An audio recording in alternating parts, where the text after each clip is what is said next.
Psalms chapter 126, verse 6.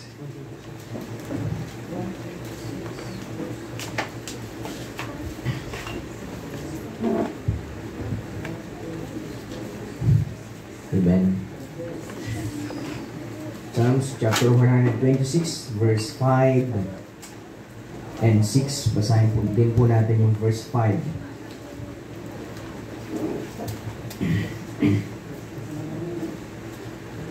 May nandiyan na po. Basahin po natin ng sabay-sabay. In verse 5, they that sow in tears shall reap in joy. 6, he that goeth forth and weepeth shall doubtless come again with rejoicing, bringing sheaves with him. Galatians chapter 6, verse 7 to 10.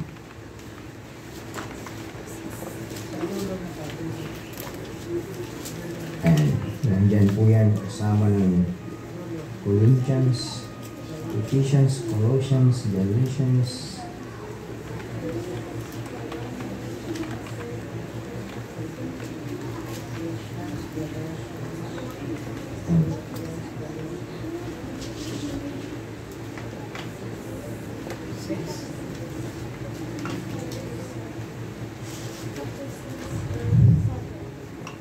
Galatians chapter 6, verse 7 to 10. Amen. Are you with me? Let's read beginning in verse 7. Ready? Be not deceived, God is not mocked. For whatsoever man soweth, that shall he also reap.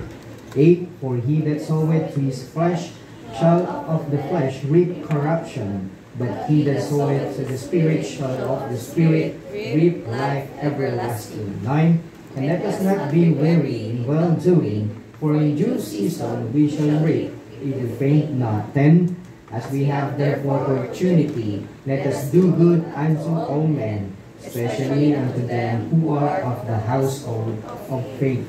Amen. Isa pong turo sa atin ng Panginoon sa verse 10, kung may oportunidad na gumawa ka ng mabuti sa iyong kapwa ay iyong gawin. Gumawa ng mabuti sa iyong kapwa at higit sa lahat sa kapatiran mo sa Panginoon. Amen. Let's go to the Lord in prayer. Panginoong Diyos, salamat po muli sa pagkakataon na kami po ay makikinig po ng inyong mensahe. Dakilang Diyos, samahan niyo po kami. Kayo pong manguna sa aming banal na espiritu. Kayo po ang kumilos na kayo pong siyang magbigay muli ng hamon sa amin na kami po ay may matutunan, Panginoon, sa aral po na mahahayag sa umagang nito. Pangunahan niyo pong bawat isa, bigyan niyo po kami ng pag-ibig sa pakikinig po ng inyong salita. Alisin niyo po, Panginoon, ang anumang iniisip namin upang maituon po namin ang aming sarili sa oras na ito. Dakilang Diyos, pangunahan niyo rin po ang inyong lingkod sa kapahayagan po ng inyong salita. Kayo po ang siyang mahuna sa aking labi, sa aking isipan, at kayo po nawa ang maitaas. Bigyan niyo po ako ng kalakasan na pisikal, ng katalinuhan, Panginoon, na nagmumula po sa iyo. Ito po ang aming dalangin sa pangalan ni Jesus. Amen. Amen. Tayo po ay makaupo na po. Maaari na po makaupo ang bawat isa. Okay? Mga bata, kumuha na lang kayo ng biscuit dyan, yung tinabi ko dyan sa gilid, para magmerienda kayo. Chelsea, bigyan mo sila. Yung meron na, huwag mo na bigyan, yung wala lang. Okay, sige. Para behave lang sila. Hello, son. Yan po mga minamahal na kapatid. Ang title po ng message, Investing for Tomorrow's Harvest. Investing for Tomorrow's Harvest. O sa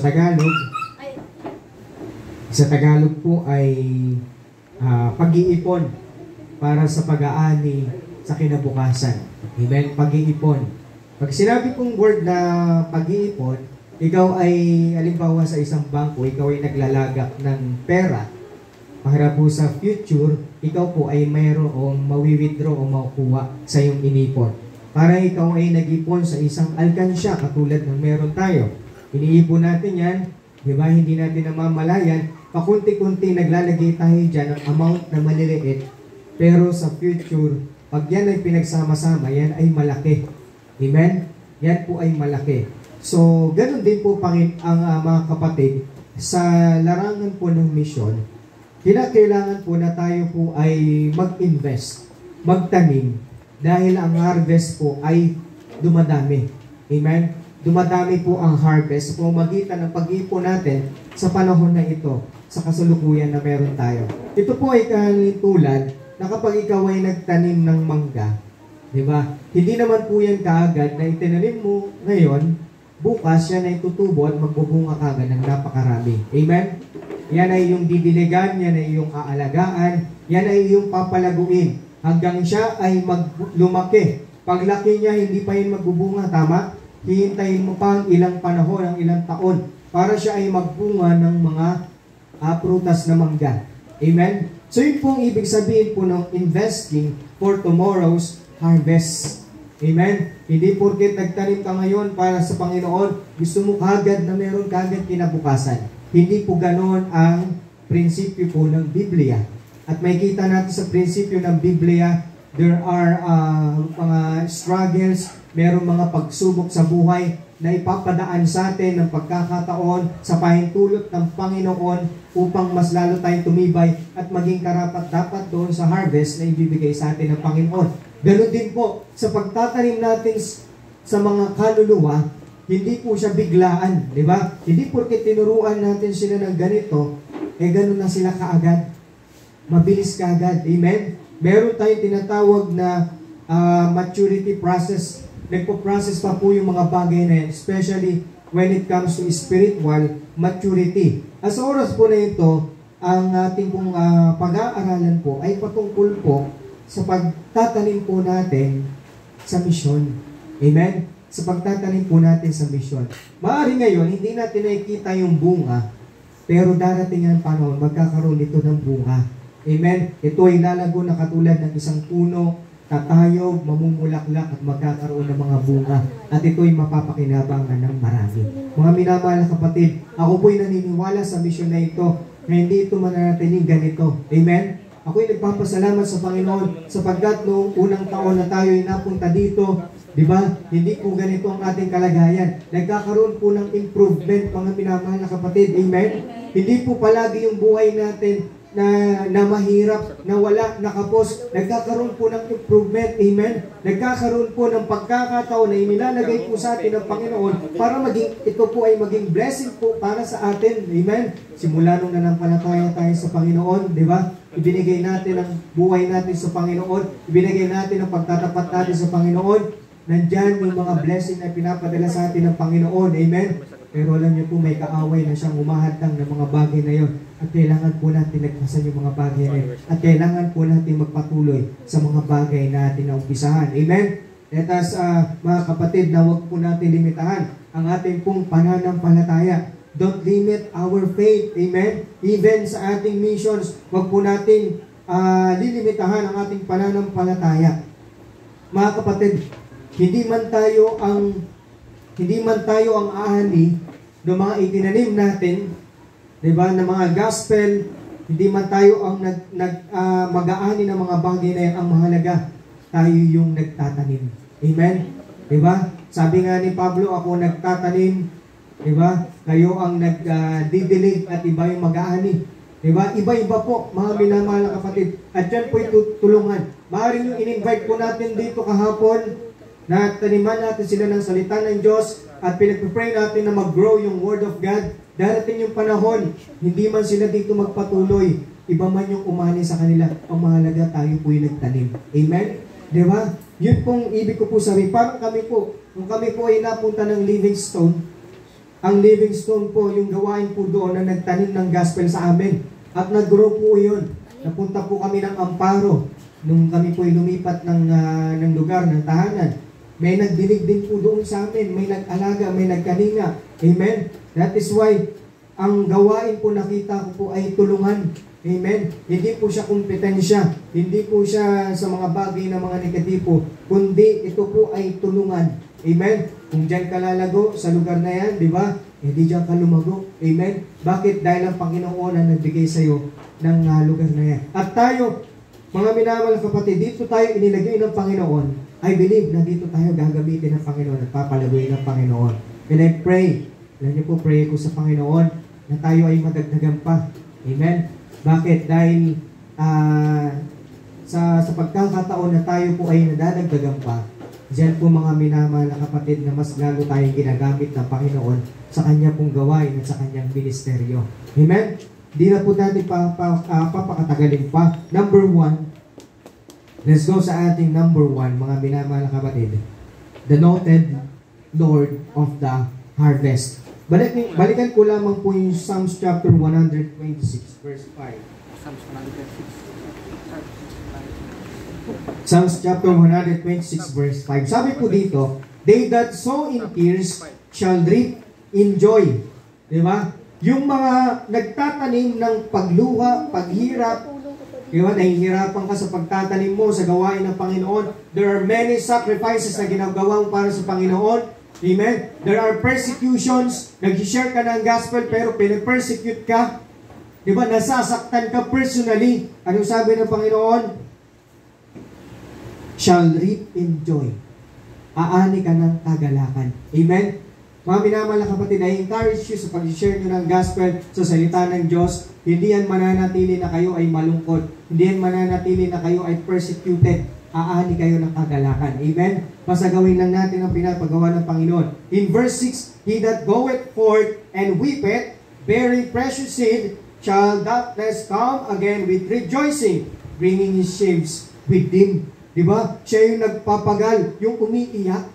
Naranasan nyo ba na iyakan mo yung isang kaluluwa na nawa siya ay maligtas? Amen? Kung hindi mo pa naranasan yan, kapatid, wala pa sa puso mo yung misyon. Wala pa sa puso mo yung pagmamahal sa kaluluwa ng tao. Amen? Kung may nais kang maligtas na mahal mo sa buhay, iluluhod mo yan, iiyak mo yun sa Panginoon. Para siya ay maligtas. Hihilingin mo sa Panginoon na siya ay maligtas. Hindi ka titigil sa pananalangin hanggat hindi siya naliligtas. Yun ang tunay na pagmamahal sa kaluluwa ng tao. Amen? May kaklase ka, may katrabaho ka, mahal mo sila, nakakasama mo sila, masaya kayo nagsasama. Amen? Kung totoong mahal mo sila, ipakita mo yung pagmamahal na ipanalangin mo sila. Dalhin mo sila sa Panginoon, bahaginan mo sila ng salita ng Diyos. Amen? Ang sabi ng Panginoon, ang pangako ng Panginoon, hindi ka mananatiling ganyan. Ikaw ay aani, ikaw ay magiging masaya. Makikita sa iyo bilang isang puno, di ba? Itong katulad ng halaman na ito, makikita mo siya ay malago sapagkat sa pamamagitan ng kanyang dahon. Amen? Ang isang halaman kapag siya ay hindi malago, kapag siya ay patay, malantay yung kanyang dahon. Nakikita natin. Amen? At mga minamahal na kapatid, tayo po bilang mananampalataya, may kita rin po sa atin kung talagang tayo ay malago. Amen? Bakit? Ano sabi po dito? Bringing his sheaves with him. Siya ay malago, di ba? Shall doubtless come again with rejoicing. Amen? Nagbubunga ay isang Kristiyano na malago. Di ba? Number 1, the noted Lord of the harvest.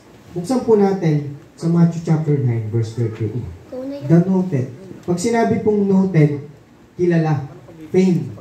Ang kilalang Panginoon ng mag-aani. Di ba? Panginoon ng ani. Matthew chapter 9, verse 38. Ito po ay ang panalangin po ng Panginoon para po sa misyon. Matthew chapter 9, verse 38. And sabi po dito, pray therefore the Lord of the harvest that He will send forth laborers into His harvest. Amen? May kita po natin dito na ang Panginoong Jesucristo, siya po talaga ang Panginoon ng harvest o ng pag-aani ng kaluluwa. Amen? Bakit? Siya ang nagturo na ipag-pray natin ang kaluluwa ng tao. Siya ang nagturo na tayo ay humayo. Okay? Humayo para sa kaluluwa ng tao. Amen? Siya ang kilalang, siya ang author ng harvest sa kaluluwa ng tao. Amen? Siya po, wala na pong iba, mga minamahal na kapatid. Sa pagliligtas sa kaluluwa ng tao, wala pong ibang author, wala pong ibang pasimuno, kundi ang Panginoon. Siya ang tanyag sa bagay na ito. In Luke chapter 10, verse 9. Okay? Tingnan po natin sa ating Biblia. Let's open our Bible. Luke chapter 10. Verse 2. Ay sabi po dito, therefore said he unto them, the harvest truly is great. Napakaraming aanihin, mga kapatid. but the laborers are few. Konti ang mag-aani. Amen? Konti ang mag-aani. Ang sabi ng Panginoon, pray ye therefore the Lord of the harvest, that He would send forth laborers into His harvest. Anong sabi ng Panginoon sa mga mananampalataya? Mag-pray daw tayo. Amen? Sisters and brothers, mga kabataan na nandito, kids, mag-pray daw tayo. Amen? Pag-pray natin na ang Panginoon, magpadala siya ng missionary, magpadala siya ng mga laborers, ng mga soul winners na hahayo para ipahayag ang kaligtasan. Amen? Ano sabi sa verse 3? Go your ways, behold, I send you forth as lambs among wolves. Diba? Pumunta kayo doon. Sabi dyan, wolves. Di ba may wolves na nabanggit yan? Yung wolves dyan, mga minamahal na kapatid, ay tumutukoy sa mga tao, unbeliever. Di ba? Yung mga wolves ay mamabangis. Pag binahagi na muna salita ng Diyos yan, yung iba dyan magagalit. Di ba? Gaganin yung ngipin. Oh. Ganun yan eh, parang asong lobo eh. Ilalabas niya yung pangil niyan. Aawayin ka niyan. Amen? Di ba? Kung hindi matibay ang loob mo, iiyak ka. Nagsisiya na nga ako ng pag-ibig ng Panginoon. Tapos, di ba? Kailangan matibay ka. Pero alam nyo, sa mga nag-uumpisa magbahagi ng salita ng Diyos, umpisa lang yan. Pag nasubok nyo na ng paulit-ulit, di ba? Mas pag nasanay na kayo, parang ano na lang sa inyo yan, wala na lang yan. Sige, ayaw pakinggan yung salita ng Diyos, ha? Ginawa ko yung part ko sa iyo. Di ba?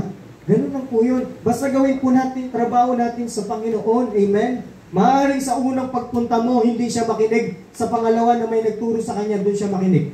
Naalala ko ito Itinuro din ko sa akin eh. Di ba? Hindi ko lang pinakinggan ng una, inaway ko lang yung una nag-share sa akin. Di ba? Amen?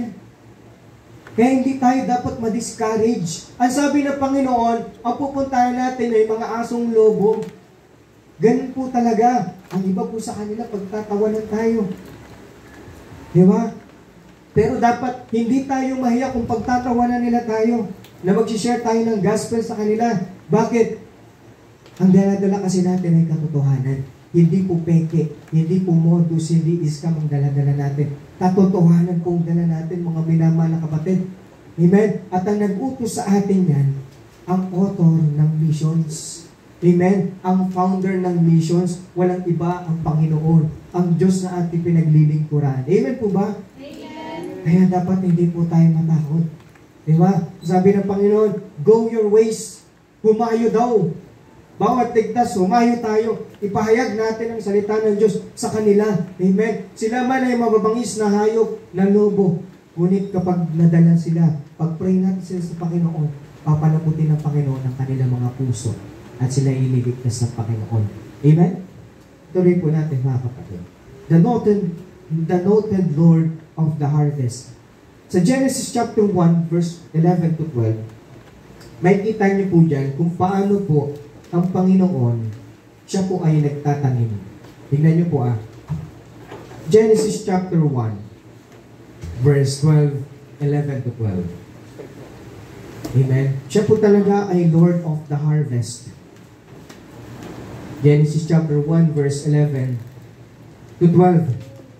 Amen. And God said, let the earth bring forth grass, the herb yielding seed, and the fruit tree yielding fruit after his kind, whose seed is in itself upon the earth.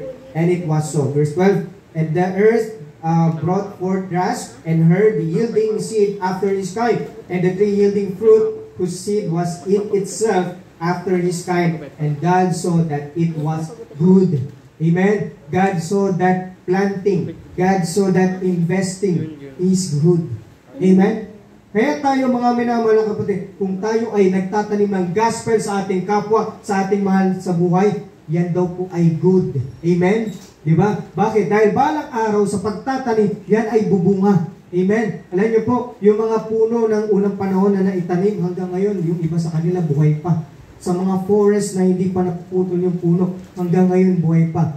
1,000 years na ang nakalipas, pero buhay pa rin sila. Amen? Bakit? Dahil ang pagtatanim, mga minamahal na kapatid, yan po ay hindi tumitigil. Amen? Yung kanyang pagbubunga hindi tumitigil. Basta gawin na po natin ang pagtatanim. Amen? Ang Panginoon ang magpaparami at ang Panginoon ang magpapalago. Panginoon, di ba? Sabi natin minsan sa Panginoon, Panginoon, wala naman silbi yung ginagawa kong pagtatanim. Di ba? Parang wala namang bunga. Amen? Ang utos sa atin ng Panginoon, magtanim tayo. Bakit? Siya yung magpapalago. Amen? Di ba? Anong utos lang sa atin ng Panginoon? Mag-involve tayo. Magtanim tayo. Bakit? Ang Panginoon ang magpapalago. Huwag mo na isipin yung pagpapalago. Amen? Ang isipin mo yung pagtatanim. Dahil ang Panginoon ang magpapalago ng mga bagay na yan. Amen? Amen po ba? Alam niyo yung pagpapalago sa inyo? Pinagkatiwala kayo sa akin ng Panginoon. Pero ang Panginoon ang magpapalago sa inyo. Amen? Kung aalis kayo sa gawain ng Panginoon, that is your choice. Bakit? Dahil ang Panginoon naman ang magpapalago sa inyo kung saan kayo ilalagay na pa. Kung magpa-backslide kayo, that is your choice. Amen? Diba, narito kami to encourage you bumalik sa gawain ng Panginoon. Ngunit kung gagawin mo yan, di ba? That is your choice. Amen? Hindi namin pananagutan yan sa Panginoon. Pananagutan mo yan sa Panginoon. Amen? Every decision na ginagawa natin sa ating buhay, everything na nagtatanim ka, kung ano man itinatanim mo, aanihin mo yan. Amen? Kung nagtatanim ka sa katawan mo ng masama, bisyo, di ba? Aanihin mo yan. Ang prinsipyo po ng mundo, lahat po ng itatanim mo, tutubo yan, magbubunga. Sa bangko, pag nagtanim ka, pag nag-invest ka, lalago yan. Pag nagtanim ka ng halaman, lalago yan. Bubunga yan. Pag nagtanim ka ng puno, lalago yan. Amen? Pag nagbuo ka ng pamilya, lalago yan. Magkakaroon ka ng anak. Amen? Prinsipyo po yan ng mundo. Na kapag every time na ikaw ay magtatanim, yan po ay bubunga. Pag nagtanim ka ng kasamaan sa iyong kapwa, yan ay magbubunga rin. Kung nagtanim ka ng kasamaan na bagay na ginagawa mo sa sarili mo at sa ibang tao, sa ibang bagay, magbubunga din yan, aanihin mo rin yan. Amen? Kaya habang nabubuhay tayo, dapat ang tinatanim natin, kabutihan. Amen? Lalo higit sa lahat, sa gawain ng Panginoon. Number 2, the natural law of the harvest. The natural law of the harvest. Galatians chapter 6, verse 7 to 8. Balik tayo dun. Galatians chapter 6, verse 7 to 8. The natural law of the harvest. Diba? Galatians chapter 6, verse 7 to 8. Be not deceived, God is not mocked. For whatsoever a man soweth, that shall he also reap. Kung anong itinanim mo, aanihin mo rin yan. Anong sabi niya ng Panginoon? Ang sabi niya ng Biblia, ang Panginoon ay hindi mangmang. Di ba? Kung magtatanim ka ng kasamaan, makinig ka kapatid, aanihin din natin yan. Amen? In verse 8, for he that soweth to his flesh shall of the flesh reap corruption. Kung pag nagtanim ka sa iyong makalaman, di ba, na mga bagay, aanihin mo yan na may kabulukan. In verse, tuloy po natin, but he that soweth to the Spirit shall of the Spirit reap life everlasting. Ngunit kung magtatanim ka ng mga spiritual na bagay sa gawain ng Panginoon, magiging magalak ka at mag-aani ka ng pangwalang hanggan. Bakit? Yung tinanim mo dito sa lupa, na mga bagay na iniipon mo dito sa lupa, dito mo lang yan makukuha. Tama ba ako?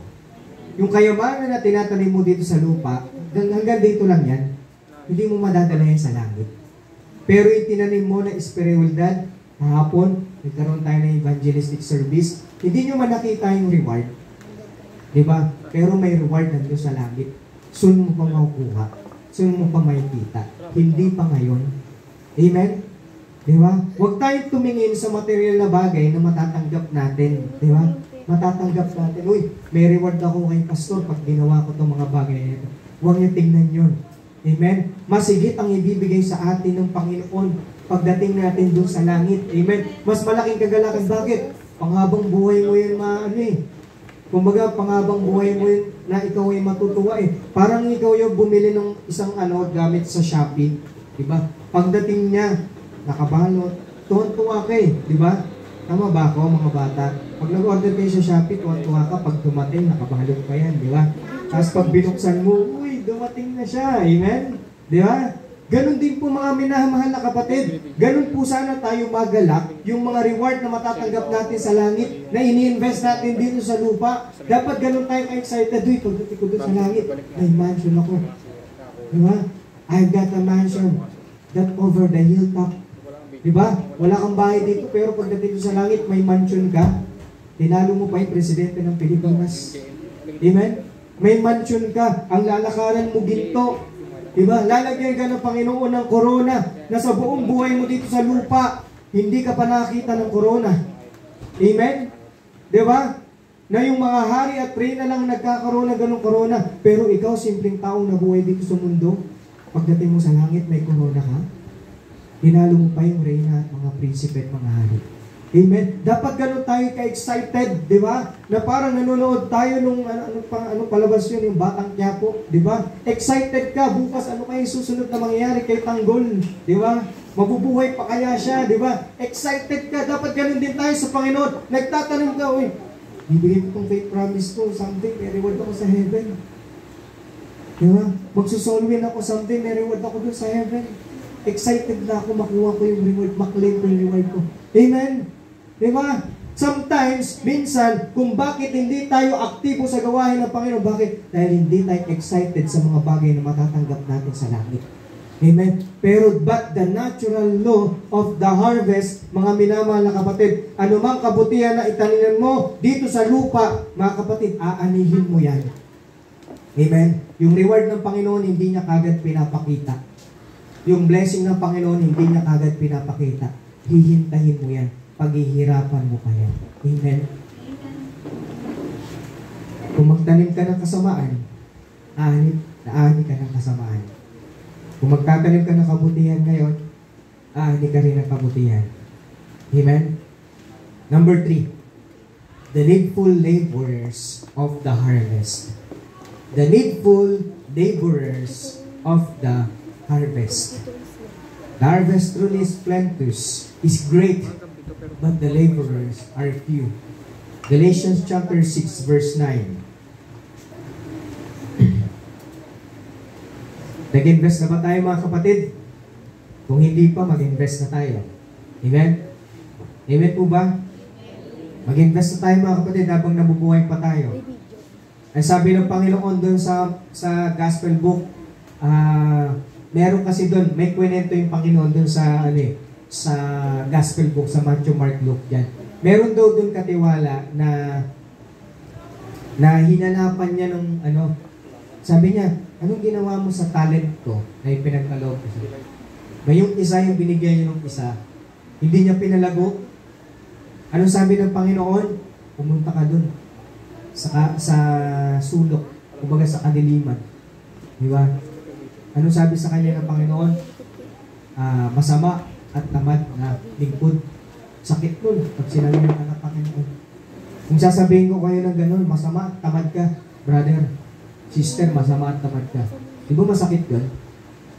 Mga bata nga dito, pag napagalitan, bumukok doon sa dulo, iiyak. Pinabati si pastor. Di ba? Pagdating sa langit, ganun din yung mararamdaman nyo. Mararamdaman natin. Pag may mga bagay na ipinagawa yung Panginoon na inutos sa atin, tapos din natin ginawa, ganun din yung mararamdaman natin. Amen? Pinakita ng Panginoon yung mangyayari sa future, dun sa langit, kapag nandun na tayo. Kaya alam niyo mga kapatid, para hindi tayo magbukmok dun sa langit, magtampo sa Panginoon, gawin na natin yung pinapagawa ng Panginoon. Amen?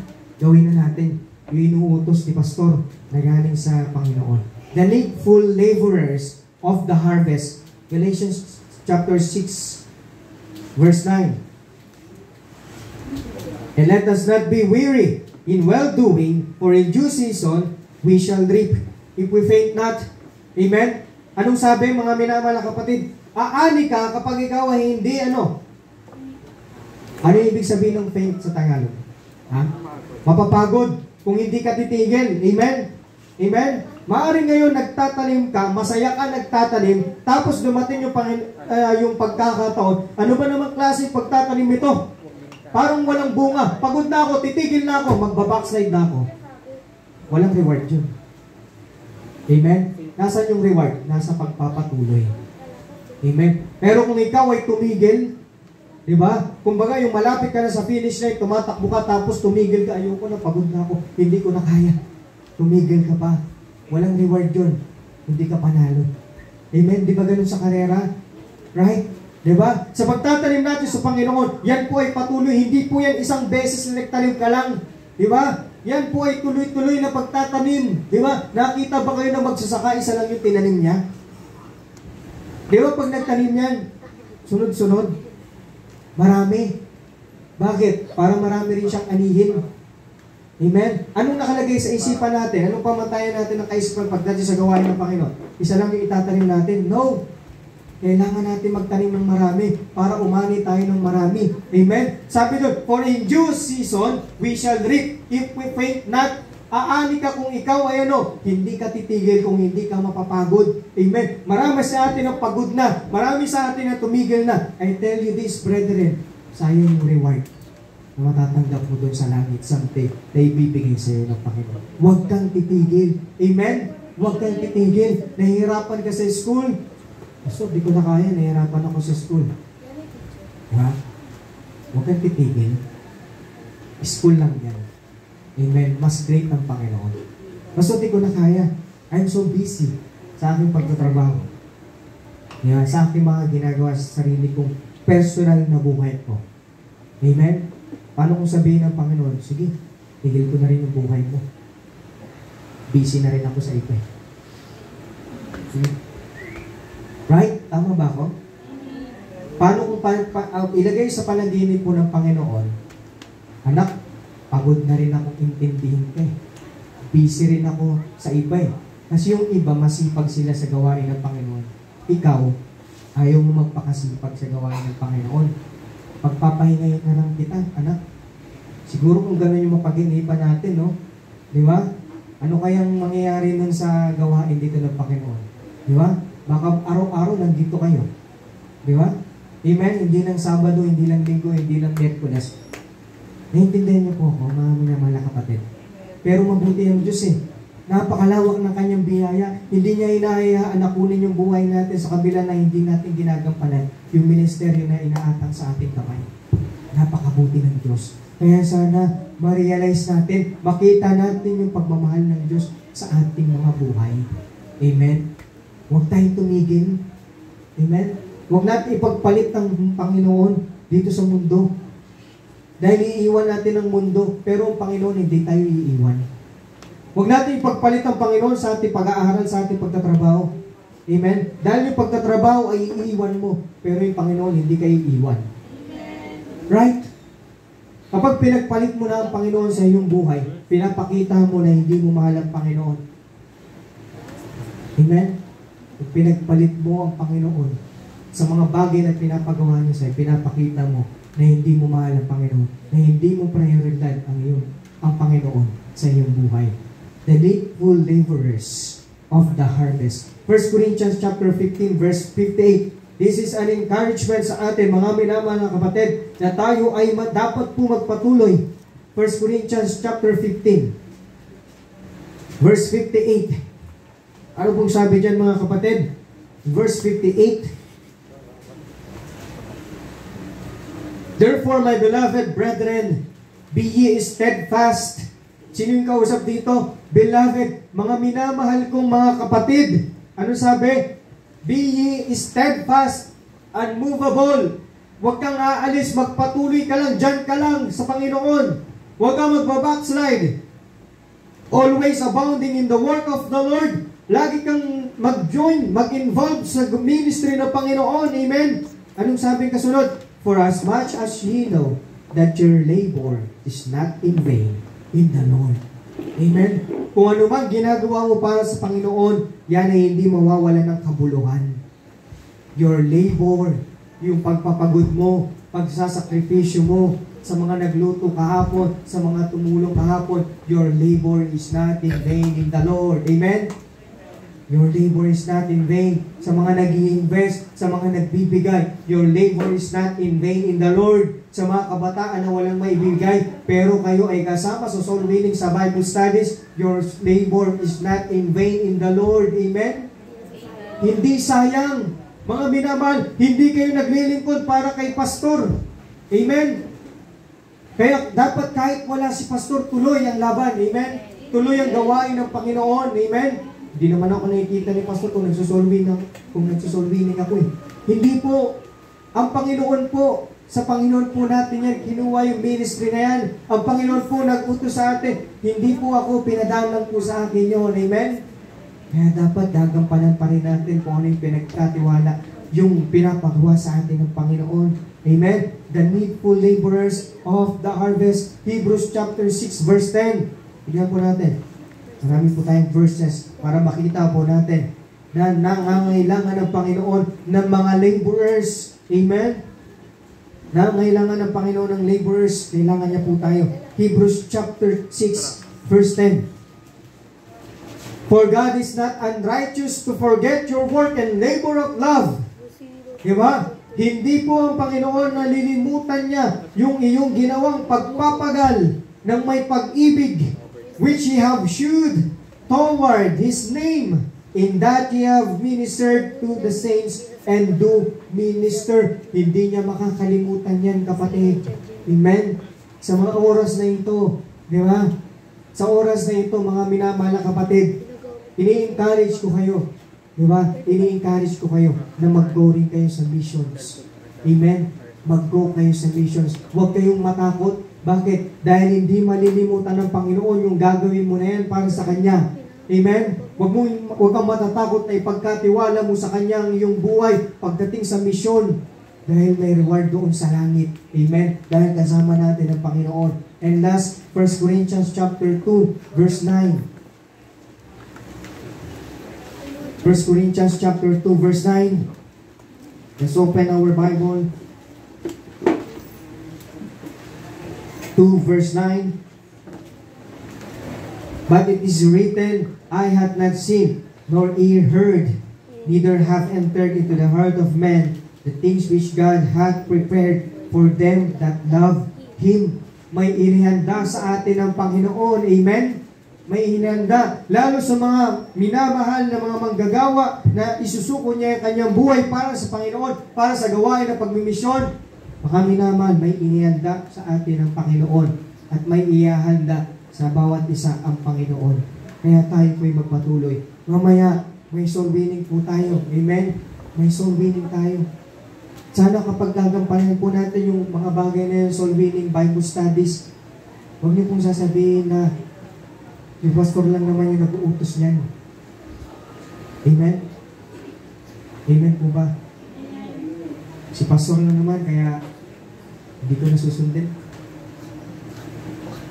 Amen? Sana kapag susunod tayo dun sa inuutos ng Panginoon, isipin natin, matutuwa kaya ang Panginoon kapag ginawa ko ito? Matutuwa kaya ang Panginoon kapag hindi ako sumunod? O magagalit siya? O madidisappoint siya sa akin? Tandaan niyo yung verse ng Philippians chapter 4, verse 19. But my God shall supply all your needs according to His riches in glory. Kapag ginawa mo yung inutos ng Panginoon, but my God shall supply all your needs. All of our needs. Siya yung magsusupply kapag ginawa natin yung inuutos ng Panginoon. Amen? Hindi sa lahat ng pagkakataon, bibigay niya kung ano yung pangangailangan mo. Katulad ng isang kumpanya, kapag ikaw ay nagtrabaho 8 hours, di ba, sa loob ng isang buwan, ikaw ay may sahod. Amen? Ang Panginoon, hinihintay niya rin ang ating pagkilos para i-provide niya yung ating pangangailangan. Amen? Mas great yun. Bakit? Kapag ginawa mo yung utos ng Panginoon, mga minamahal na kapatid, siya yung kikilos sa iyong amo, sa iyong negosyo, ikilos ang Panginoon, i-bless niya yon para ito'y kumilos at ito ay mag-provide ng iyong pangangailangan. Naintindihan niyo po. So we need to please God. We need to please the Lord of the harvest para kumilos siya doon sa mga bagay na ipinagpipray mo. Ganun po ang Panginoon. Yan pong prinsipyo ng sowing and reaping. Amen po ba? Naintindihan natin. Amen. Kaya kailangan maging masunurin tayo. Lalo po sa pagpapahayag ng salita ng Diyos. Mag-involve po tayo. Bakit? Dahil walang sayang. Mag-involve tayo dahil walang sayang. Yung mga nasyera natin kahapon, hindi man sila magsimba. Pero pag napunta sa langit ang kanilang kaluluwa, magpapasalamat sila sa atin. Dahil sila ay naligtas kung magitan ng gawain na ito. Dahil sila ay naligtas, dahil may pag-ibig ang gawain na ito sa kaluluwa ng tao. Amen? And someday in heaven, ikaw ay mag-aaning ng kagalakan, ng kasiyahan, dahil ginawa mo ang sinabi ng Panginoon. Amen? The needful laborers of the harvest. And thus, the natural love for the harvest. The natural love for the harvest. Galatians chapter 6 verse 10. As we have therefore opportunity, let us do good unto all men, especially unto them who are of the household of faith. The natural love for the harvest. Ang natural na pagmamahal sa ani. Mahalin natin ang ani ng Panginoon. Ang mga kaluluwang mapapahamak sa impyerno, mahalin po natin sila. Amen po ba? Amen. Matthew chapter 14, verse 14 to 21. Let's read this verse. Matthew chapter 14, verse 14 to 21. I-click mo pa ito para saka may enter. Ano pong sabi mga minamahal na kapatid? Verse 14, And Jesus went forth and saw a great multitude and was moved with compassion toward them, and He healed their sick. Meron pong sakit ang mga tao sa paligid natin. Anong sakit nila? Ang kanilang sakit, sila ay mapapahamak sa impyerno. Amen? May sakit sila sa kanilang kaluluwa. Bakit? Dahil sila ay may dala-dalang kasalanan. Tulad nating una, mayroon tayong dala-dalang kasalanan. Ngunit salamat sa dugo ng Panginoong Kristo, simula nung atin siya tinanggap bilang tagapagligtas sa ating buhay, ang dugo ng Panginoong Kristo ay tumabon sa ating mga kasalanan. Amen? At ngayon po mga minamahal na kapatid, tayo rin po ay nangangailangan na maghayo. Amen? Sapagkat marami dyan sa labas na nangangailangan ng salita ng Diyos at nangangailangan ng kaligtasan. Amen? Subukan natin lumabas mamaya. Subukan yung lumabas. Pumunta ka ng palengke, maraming tao o konti? Pumunta ng eskwelahan, maraming tao o kaunti? Marami. Mamaya, bumaba ka dun sa court, may tao o wala? Ganun po ang ibig sabihin ng Panginoon. Lumabas siya, nakita niya maraming kaluluwa dito ang hindi paligtas. Anong ginawa niya? Nagkaroon siya ng pagmamahal. Pagkalabas niya, nakita niya ang daming tao dito. Walang kaligtasan. Pumunta siya. He was moved with compassion. Pumunta siya. Pagkapunta niya, nakita niya na ang mga taong ito ay may mga sakit. Kailangan po silang bahaginan ng salita ng Diyos para sila ay maligtas. Bakit? Dahil sila ay mapupunta ng impyerno. Amen? Nag-move. Hindi niya lang tinignan mga minamahal na kapatid mula sa malayo. Siya ay bumaba. Pinuntahan niya. At nagturo siya. Tuloy po natin yung pagbabasa.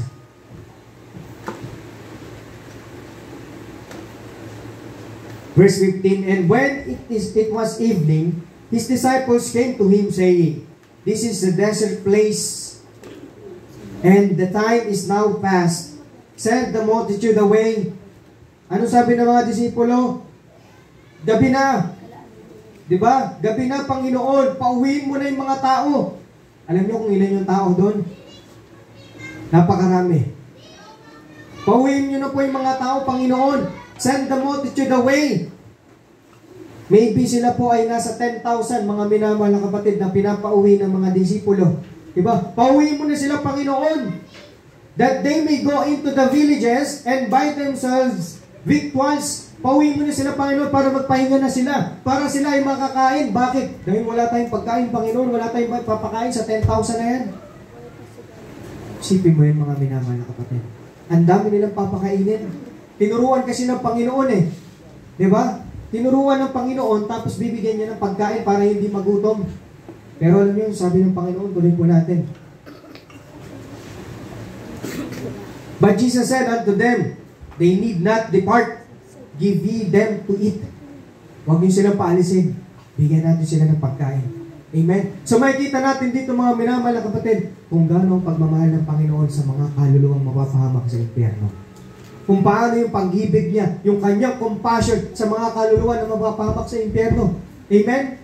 Amen po ba, kapatid?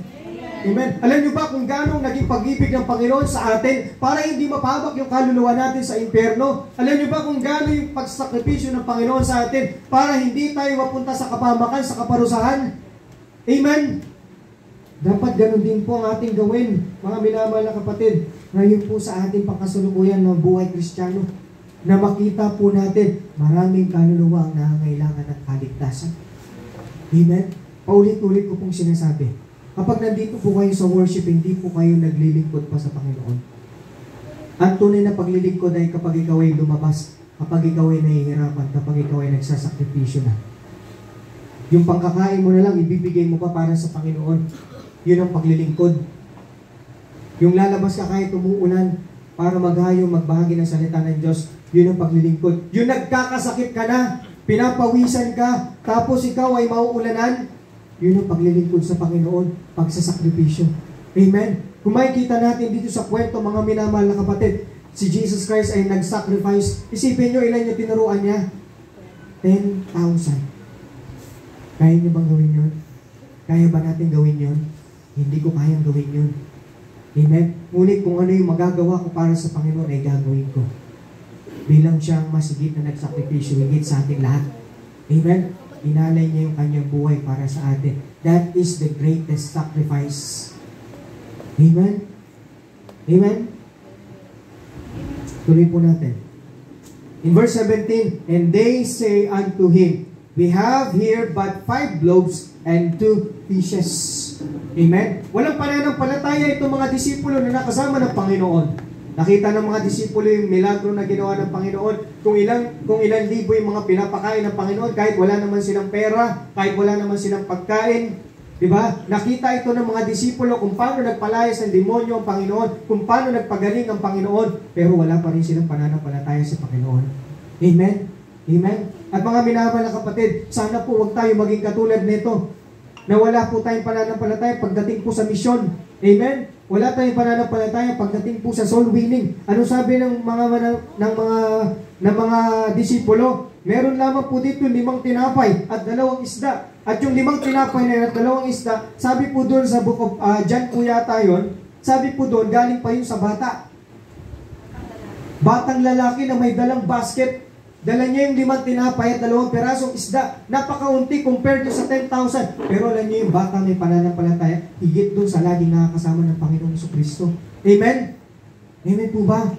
Kaya minsan mga minamahal na kapatid, alam nyo, minsan natagal na natin sa gawain ng Panginoon, tapos may bagong mananampalataya na darating. Magugulat ka, mas mahigit pa yung pananampalataya niya.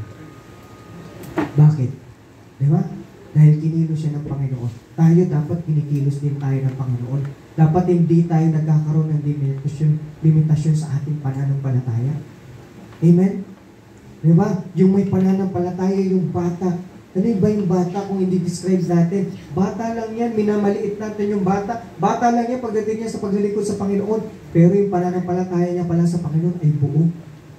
Hindi katulad natin. Ang dami na natin iniisip. Diba? Uulan, walang tao sa labas, walang tao, hindi nila kailangan kaligtas. Masungit si nanay, di ba? Masungit si tatay, itatapon niya lang yung trucks. Ganun yung isip natin. Pero yung bata, buo yung kanyang pananampalataya. Yung bata, gustong maligtas yung 10,000. Pero yung disipulong ayaw. Minsan ganun tayo mga minamahal na kapatid. Sana po huwag tayo maging ganun. Amen?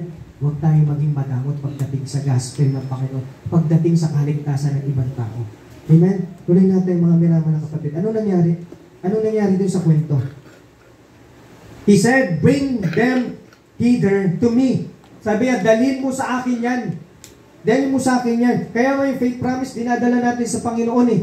Diba? Dalhin mo sa akin yan. In verse 19, and he commanded the multitude to sit down on the grass, and took 5 loaves and the 2 fishes, and looking up to heaven, he blessed and brake and gave the loaves to his disciples, and his disciples to the multitude. 20, and they did eat and were filled, and they took up the fragments that remained 12 baskets. Yung isang basket na dala ng bata na maliit, naging ilan daw yung basket na sobra? 12. Bakit 12? Para dun sa 12 niyang disipulo na walang pananampalataya. Oh, may baon kayo, wala kayong tiwala sa akin. Amen? Di ba? 21, and they that had eaten were about 5,000 men, beside women and children. Hindi pa daw kasama yung kanilang anak, kaya nga sabi ko 10,000 eh. Diba? 10,000. Yung lalaki lang yung binilang. Siyempre may asawa yun, dodoble yun. Diba? May anak pa yun. Higit pa yun sa 10,000. 5,000 lang na lalaki yung binilang. Diba? May kita natin sa usapan ng pagbimisyon, hindi usapan kung maliit ang binibigay mo. Dahil kapag dinala mo yan sa Panginoon, ang Panginoon ang magpaparami yan. Basta mahal mo ang ginawa mo para sa Panginoon. Amen. Kaya nga sa usapan ng ating faith promise commitment, huwag kang mahihiya kung 5 piso yung kinumit mo sa Panginoon. Bakit? Paparamihin niya ng Panginoon. Hindi naman tayo yung magpaparami. Ang Panginoon ang magpaparami. Amen? Basta ang gagawin lang natin, i-commit natin sa Panginoon at ibibigay natin kung ano yung kinumit ng Panginoon para ito ay kanyang paramihin. Amen? Katulad ng bata, nagbigay siya ng kaunti, pero pinarami ng Panginoon. Diba? Sino yung nakatanggap ng benepisyo ng pananampalataya ng bata? Yung walang pananampalataya na 12 disipulo. Amen? Minsan gagamitin yung bata para ipakita sa ating matatanda. Diba? Kung ano yung dapat nating gawing pananampalataya para sa Panginoon. Amen? Amen, diba? Kaya minsan huwag natin mamanilitin yung pananampalataya ng bata. Dahil yung pananampalataya ng bata, kaya nga yung mga batang ito, di ba, nung bago natin sila bautismuhan, buong buo yung pananampalataya niyan, hindi natin pwede sabihin, bata pa to, hindi pa to dapat bautismuhan. Naniniwala ako mas buo yung pananampalataya nila kaysa sa ating matatanda. Tayo matatanda, ang dami pa nating duda. Kapatid, babautismuhan ka na kasi nanampalataya ka sa Panginoon Kristo. Ay, teka lang po, pastor, pag-iisipan ko po muna. Tama ba ako? Pero yung mga bata, babautismuhan na kita, anak. Sige po, pastor, kailan po? Diba? Kaya huwag natin mamaliitin ang pananampalataya ng bata dahil yan ay ginagamit po ng Panginoon. The natural love for the harvest. Naway ganun yung pagmamahal natin sa harvest, katulad ng bata na narito. Naway ganun yung pagmamahal natin sa harvest. Kung paano yung bata na gusto niya rin maligtas, di ba? Yung 10,000 na kaluluwa, dapat ganun din tayo, nais natin maligtas yung napakaraming kaluluwa na mapapahamak sa impyerno. You cannot love missions if you do not have care for the lost around you. Amen? Ulitin ko po, you cannot love missions if you do not have care or if you don't have care for the lost around you. Hindi mo magagawing mahalin yung misyon kung yung sa paligid mo pangalang, hindi mo sila magawang mahalin. Amen? Kaya saan nag-uumpisang pagmamahal sa misyon? Umpisahan mong mahalin yung mga kaluluwa sa paligid mo na walang pananampalataya sa Panginoon. Let us start investing for tomorrow's harvest. Diba? Let us start. Ngayon pa lang, mag-share ka na ng gospel. Ngayon pa lang, mag-involve ka na sa faith promise commitment. Diba? Ngayon pa lang na bata ka, na bago kang mananampalataya, ngayon pa lang, mag-start ka na. Bakit? Dahil aani ka pagdating ng panahon. Hindi man dito sa lupa, i-bless ka ng Panginoon. Doon sa langit, aani ka ng reward na hindi mo pa nakikita. At hindi mo akalain na makakatanggap ka ng mga ganong bagay. Amen? Yung mapunta ka lang sa langit, that is a great reward. Amen?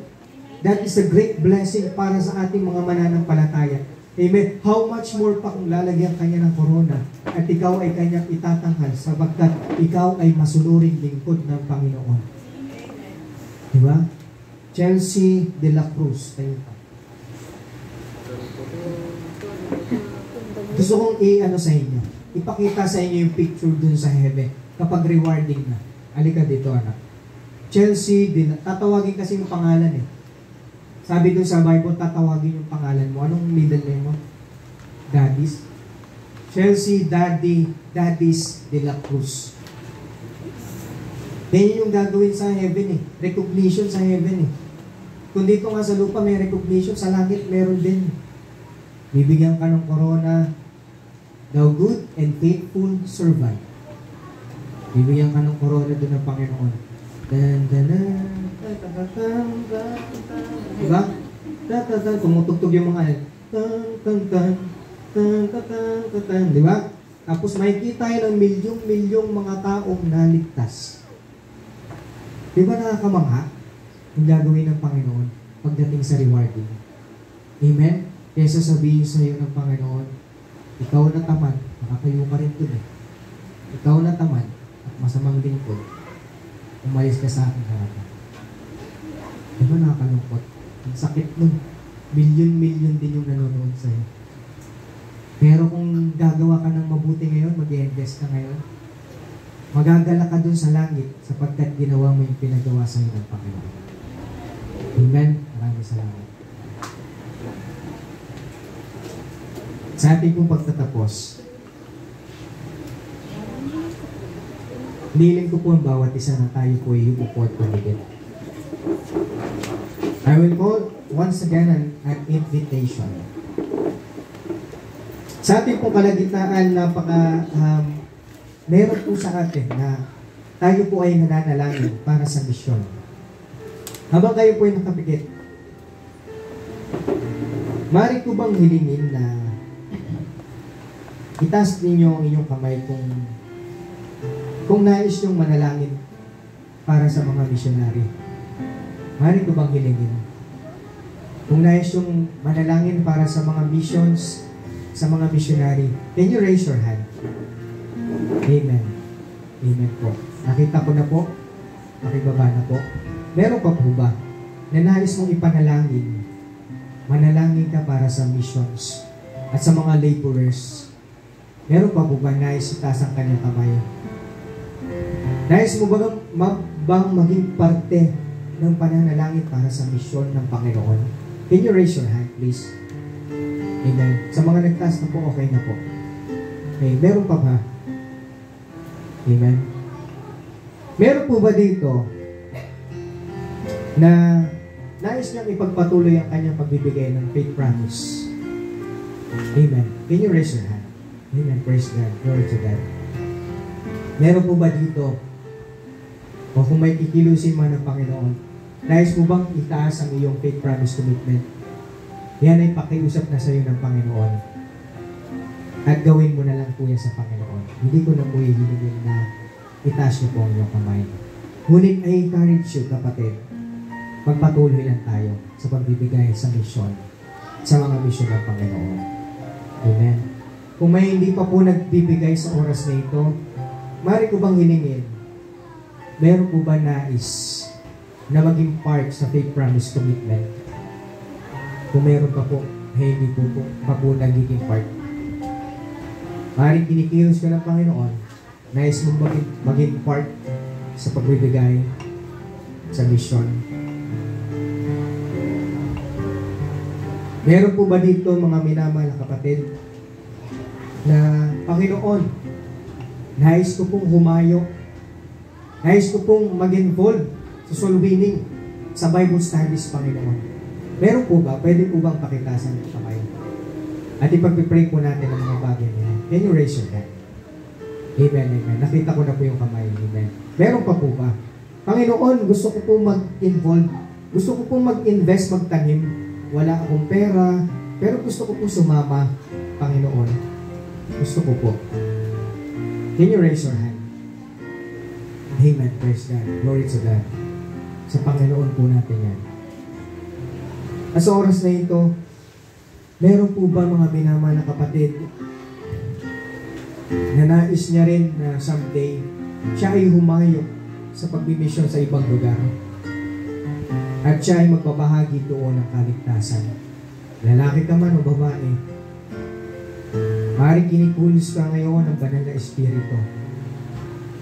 Maaaring kumakatok sa iyong puso ang gawain ng pagbimisyon na hindi ka lang mananalangin, na hindi ka lang magbibigay, bagkus kumakatok din sa iyong puso na ikaw ay hahayo sa ibang bansa, sa malayong lugar, upang doon magpahayag ng salita ng Diyos ang kaligtasan.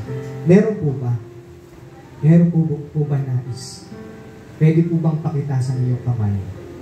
Amen. Nakita ko na po ang kamay. Amen po, amen. Nakita. Meron pa po ba na na kinikilos ng Panginoon. Na Panginoon, nawa gamitin mo ko sa ibang bansa para mag-share ako ng salita ng Diyos. Panginoon, sa ibang lugar dito sa Pilipinas, may pinagpipray po ako na lugar. Naway Panginoon, gamitin niyo po ako sa lugar na yun para makilala sila sa inyo at maligtas po sila. Meron po ba? Pwede niyo po ba itasan yung kamay? Amen. Amen. Amen. Nakita na. Meron pa po ba? Sa uling pagkakataon, meron bang sasagot tutugon sa panawagan ng Panginoon, the Master's Call? Kanina may inawit, bury my heart in the mission field, Lord. Meron ba tayong magandang application sa kantang yun? Meron ba tayong dakilang pagsunod sa kantang yun? Maaari ko bang makita ang iyong kamay? Amen. Lord to God, praise God.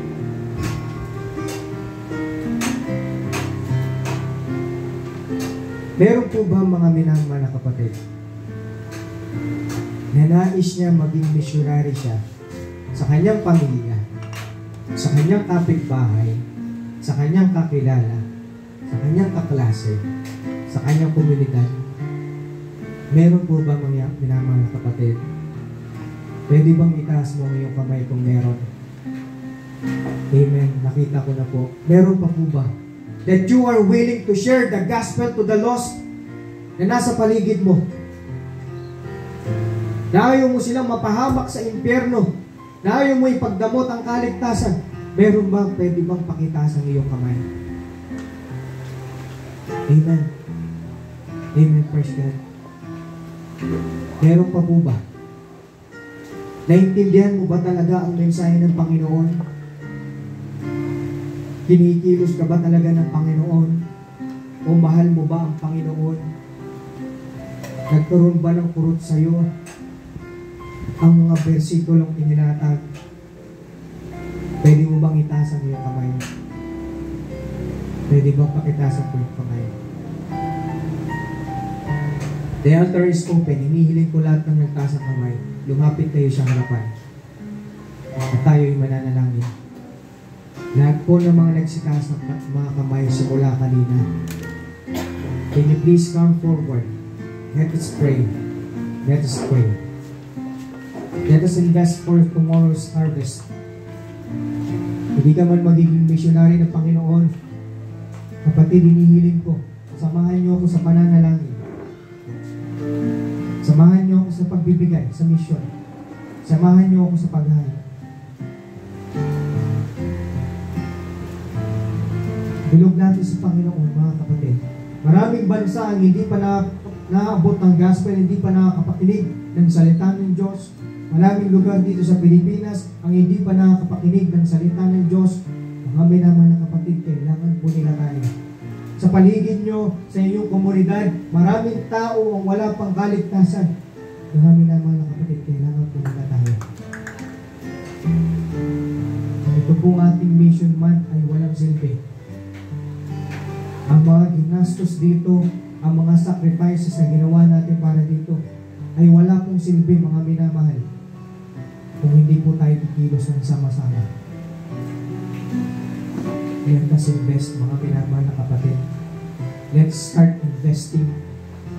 Katulad ng pag-invest natin sa ilang bagay na tayo umaasa na tayo may makukuha. Ganun din po sa Panginoon. Huwag po tayo panghinaan ng loob, huwag po tayo maghina. Magpatuloy po tayo ng pag-invest ng buhay para sa Panginoon. Let's pray, mga kapatid. Let's pray. Nagamitin tayo ng Panginoon sa gawain ng misyon. Huwag natin i-reject ang calling ng Panginoon. Huwag natin i-reject ang utos ng Panginoon. Kapatid, mahalin mo yung pamilya mo. Mapapahamak sila sa impyerno. Mahalin mo yung kaklase mo. Mapapahamak sila sa impyerno. Alisin mo sa isipan mo yung tradisyon na sila ay pupunta sa purgatorio dahil walang purgatorio. Diretso sila sa impyerno. Kaibigan, kapatid, kailangan kanila. Ikaw ang kailangan, hindi si pastor, hindi si kapatid na ganito. Ikaw ang kailangan nila. i-share mo sa kanila yung gospel. Huwag tayo maging makasarili, kapatid. I-share natin sa kanila yung kalulatian ng langit. I-share natin sa kanila. Huwag tayo maging masamang lingkod na sinasabi ng Panginoon. Huwag tayo maging tamad na lingkod na sinasabi ng Panginoon. Ngayon pa lang, mga kapatid, magising tayo, kumilos tayo. Yung mga katrabaho mo, alam mo naman na mapapahamak sila sa impyerno eh. Bakit hindi mo sila bahaginan? Yung mga kapitbahay, alam mo naman na mapapahamak sila sa impyerno eh. Bakit hindi mo bahaginan? Bakit nagiging bulag tayo? Katulad ng sinasabi ng Biblia, na ang Panginoon hinahanap niya yung mga bulag at pagbigyan niya ng pangitain. Ngunit minsan tayo mga Kristiyano, tayo nagiging bulag. Inalis na yung kabulagan natin, pero nagiging bulag pa rin tayo, mga minamahal. Sana po mga kapatid, huwag po tayo maging ganun. Anong natutunan mo simula sa first day ng Missions Emphasis? Sana magkaroon ng mabuting aplikasyon, pagkilos, paggawa sa mga bagay na yan na ating natutunan. I-apply natin lahat. Huwag tayo manatili na nakaupo lang tuwing linggo, tuwing Miyerkules. Kapatid, hindi yan ang paglilingkod sa Panginoon. Ang tawag dyan ay pagsamba. Iba ang paglingkod sa pagsamba, kapatid. Kaya hinahamon ko kayo, maglingkod tayo sa Panginoon. Huwag lang tayo manatiling nagsasamba sa Panginoon. Katulad ni Abraham, nagsamba, pagkatapos nun, naglingkod siya sa Panginoon, binigay niya yung kanyang tithes, naglingkod siya, nagsakripisyo siya. Katulad ni Noah, nagsamba siya sa Panginoon, pagkatapos nun, siya ay naglingkod. Katulad ni Jesus Christ, nagsamba siya, ang offering niya, sarili niyang katawan, pagkatapos nun, naglingkod siya. Mga kapatid, huwag tayong nanatiling nagsasamba lang. Maglingkod din tayo. Dakilang Diyos, narito, Panginoon, ang iyong pong mga anak. Ang iyong mga iniligtas kung magitan ng dugo ng Panginoong Jesucristo. Na kami po ay dapat maging mapagpasalamat sa ginawa ng Panginoong Jesucristo doon sa krus ng Kalbaryo, na siya po ay nagalay ng kanyang buhay. Na marapat din kami na ialay namin ang buhay para sa inyo, para sa kaligtasan ng aming kapwa, ng mga mahal namin sa buhay, na sila po ay may ahon mula po doon sa bigat ng parusa sa impyerno, na may alis po namin sila, Panginoon. At gamitin niyo po ang aming mga buhay, gamitin niyo po ang aming lakas, gamitin niyo po ang aming salapi, gamitin niyo po ang lahat ng meron kami, Panginoon. Dakilang Diyos, nawa hindi matapos, Panginoon, ang buwan ng misyon na ito na binigay niyo po sa amin, Panginoon, sa pamagitan ng inyo pong salita. Hindi po ito matapos, Panginoon, na wala lang. Bagkus ito po ay magkaroon ng magandang aplikasyon na gawin po namin kung ano pong aming natutunan, Panginoon, na may pagkilos, na may pagmamahal, na may pananalangin para sa bagay na ito. I pray, God, kayo po nakakita sa panalangin, nakakaalam ng panalangin ng bawat mga kapatiran na narito na lumapit sa inyo, lumuhod. Kayo po ang siyang magkaloob, Panginoon, ng kanila pong mga kahilingan. May mga mahal po sila sa buhay, meron po sila mga kapitbahay, may mga kakilala sila, kaklase, katrabaho, kaibigan. Meron po sila niyan, mga Panginoon. Dalangin ko po, naway magampanan po namin na maging misyonary po sa kanila. Panginoon, pagpalain niyo po ang mga kapatiran na ito. Ito po kami dalangin sa pangalan ni Jesus. Amen. Amen. Maraming salamat po, mga kapatid. Makabalik na po tayo sa ating kinaupuan. To God be the glory. Amen. To God be the glory. So first challenge, be a missionary to your family. The second challenge,